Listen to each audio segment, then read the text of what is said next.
O nosso país tem sido alvo de muitos escândalos na área da política e da religião. A sociedade tem sido devastada pela corrupção. Mas se compararmos entre esses dois tipos de tropeços, o da fé é muito mais terrível, pois ele abrange a integralidade do ser humano. E Jesus disse que ai daqueles, porque vem esse tipo de escândalo. A mensagem de hoje é sobre isso, escândalos. Você tem um minuto para Deus? No Evangelho de Lucas, no capítulo 17, está escrito: Jesus disse aos seus discípulos: é inevitável que aconteçam coisas que levem o povo a tropeçar, mas ai da pessoa por meio de quem elas acontecem. Seria melhor que ela fosse lançada no mar com uma pedra de moinho amarrada no pescoço do que levar um desses pequeninos a pecar. Tomem cuidado. Se o seu irmão pecar, repreenda-o. Se ele se arrepender, perdoe-lhe. Se pecar contra você 7 vezes no dia e 7 vezes voltar a você e disser: estou arrependido, perdoe-lhe.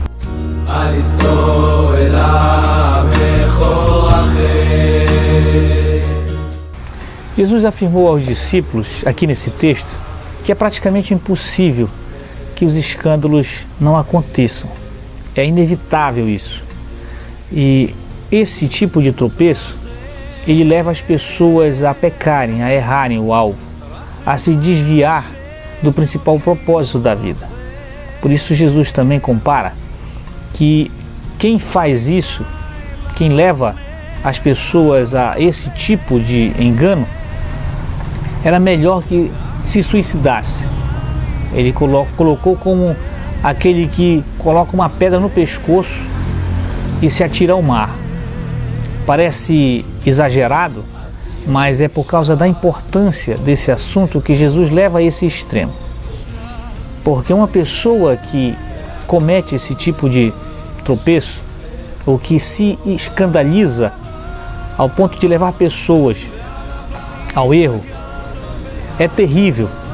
Imagine que alguém que compara os valores absolutos da nossa vida, da nossa existência, e começa a relativizar isso. Alguém que diz: se aquele dirigente está fazendo isso, por que eu também não deveria fazer? Se existe desonestidade desse lado, desse mesmo lado deve ocorrer. Se essa pessoa é corrupta fazendo isso, por que eu também não deveria ser? Então, esse tipo de coisas que, para pessoas de consciência ainda fraca, pode ocasionar um grande problema, um grande mal. Aí você imagina o que pode ocorrer dentro de uma sociedade onde relativiza esses valores da vida que são a base para a nossa existência. É por isso que Jesus disse que é melhor que uma pessoa que age assim seja retirado da existência.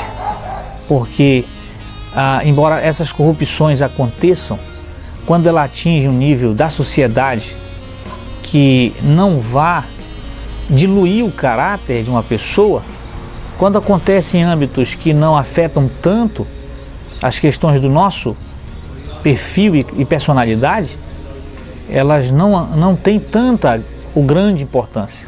Mas quando ela atinge, sim, esse tipo de situação, então é preciso que nós tenhamos cuidado.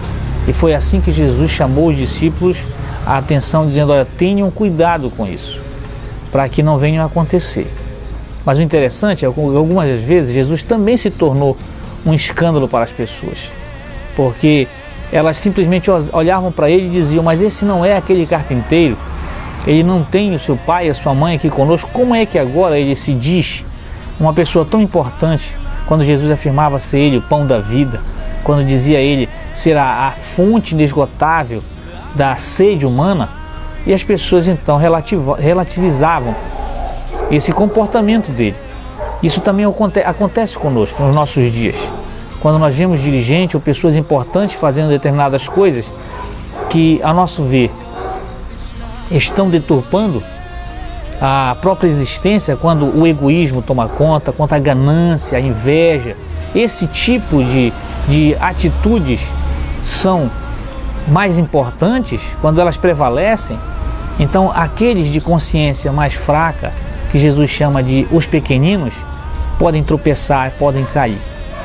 Então, a minha oração de hoje é que todos nós que falamos da fé, que falamos de Deus, tenhamos cuidado para não levar a uma dessas pessoas de consciência fraca a pecar, a errar, porque seria melhor nem existir se isso acontecer. Que Deus tenha misericórdia de nós e não venhamos a cair nesse laço. Que o Senhor te abençoe e te guarde, em nome de Jesus. Amém.